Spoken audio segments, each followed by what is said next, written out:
Hey folks, this is Bob from Daily Enduring Truth here, and I'm just at one of the local parks, one close by the house, and enjoying a beautiful day right now. But I've got to tell you, I'm one of these people that sometimes wonders what God is doing. Are you that way? I'm going to be honest with you. It's personally is why it's come about. The last couple of weeks, I've talked about my wife. I mentioned the fact that she was looking forward to surgery, that she'd had the surgery, was doing well last Saturday, and then last Sunday, she ended up with a situation where when she stood up, the femur pulled away from the artificial bone, the prosthetic bone, and she was in severe pain. And the really wild stuff is we called 911 because there was no way she was going to be able to walk to the car. And 911 came and they were ready to transport her. And then when she told them the hospital she needed to go to, they said, "Oh, we can't take you there." And so in a weird train of events, they helped load her into the back of her car, and I drove her to the hospital, and then a doctor and a couple nurses helped get her out of the car. But basically, she had to lie in the back of the car because she was in such pain. And, I'll be honest with you, it can get depressing when you see someone you love hurting. And so I do appreciate your prayers for her and for me. But the problem that I really have is, I have to find a way to joke about things like this or I really get depressed. And so I came up with what I thought was a pretty good joke.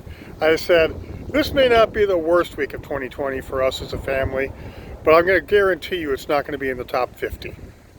Now, for those of you who are smart and figured out there's only 52 weeks in a year, that's saying the week was pretty bad. No matter what else happened, it was a pretty bad week. And it was a bad week mainly because I saw my wife in so much pain. I saw her for about 30 seconds when they transferred her from the surgical hospital to the rehab hospital. And I was able to just see her face to face. And now I get to see her through a window and through video calls.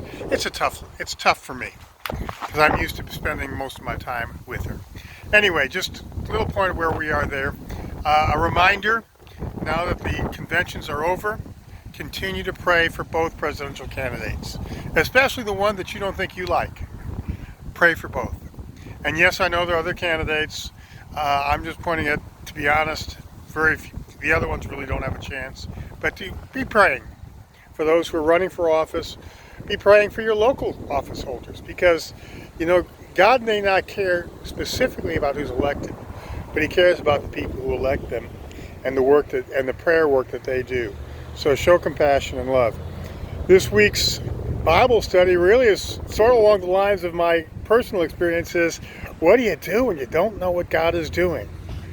I mean, the first story is one of the wildest stories to me because some friends bring a blind man to Jesus, and instead of healing him there in the town, He takes the man out of town.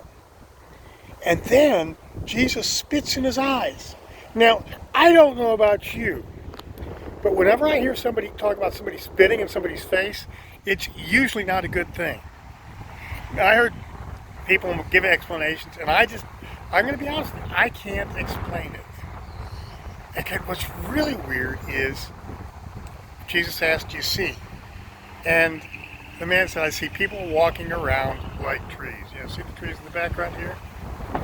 I wondered at that point in the Bible study, is that where J.R. Tolkien got his ideas for Ents? Who knows?